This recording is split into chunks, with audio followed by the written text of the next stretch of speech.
இட்லி தோசைக்கெல்லாம் தொட்டு சாப்பிட்றதுக்கு புதினா சட்னி வந்து இதை மாதிரி செஞ்சு பாருங்கள்.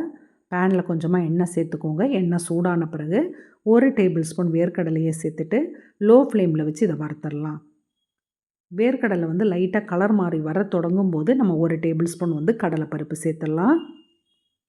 கடலைப்பருப்பையும் போட்டு வறுக்கணும். அதுவும் லைட்டாக கலர் மாறி வர தொடங்கும் போது 1 டேபிள் ஸ்பூன் முழு உளுந்து அதையும் போட்டு கிண்டி விட்டுடலாம்.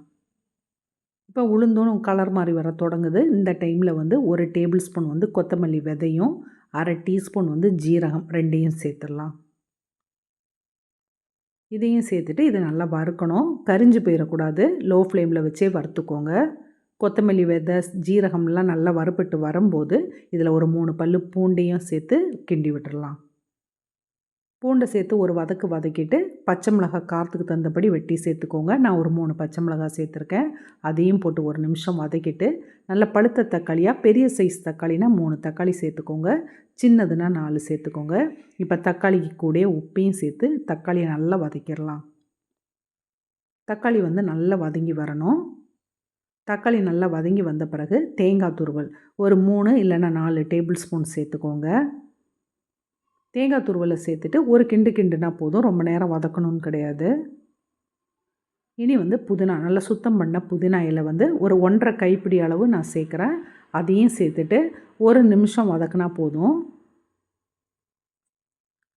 அதை டக்குன்னு சுருங்கி வந்துடும். அதனால் ஒரு நிமிஷம் வதக்கிட்டு அப்படியே அடுப்பை ஆஃப் ஆக்கிட்டு இதை நல்லா ஆற வச்சுருங்க. இப்போ இந்த மாதிரி சுருங்கி வந்தோன்னா அடுப்பை ஆஃப் ஆக்கிடுங்க. வதக்கி வச்சது நல்லா ஆறின பிறகு அதை மிக்சியில் போட்டு கொஞ்சமாக தண்ணி ஊற்றி நல்லா பேஸ்ட்டாக அரைச்சிடலாம். சட்னி வந்து ரொம்ப தண்ணியாகவும் இல்லாமல் கெட்டியாகவும் இல்லாமல் இந்த மாதிரி கலந்து வச்சுக்கோங்க.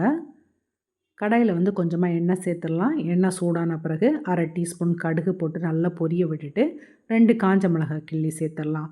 வேறு எதுவுமே சேர்க்கலை தாளிக்கிறதுக்கு. இப்போ தாளித்ததை வந்து நம்ம சட்னியில் சேர்த்துட்டு நல்லா கலந்து விட்டுடலாம். இப்போ வந்து சட்னி வந்து ரெடி ஆகிட்டுது. சுட சுட இட்லிக்கு இந்த சட்னி வச்சு சாப்பிட்டு பாருங்கள். ரொம்ப டேஸ்ட் நல்லாயிருக்கும். இந்த வீடியோ பிடிச்சிருந்தால் லைக் பண்ணுங்கள், சப்ஸ்கிரைப் பண்ணுங்கள். அடுத்த வீடியோவில் புது ரெசிபியோடு பார்க்கலாம்.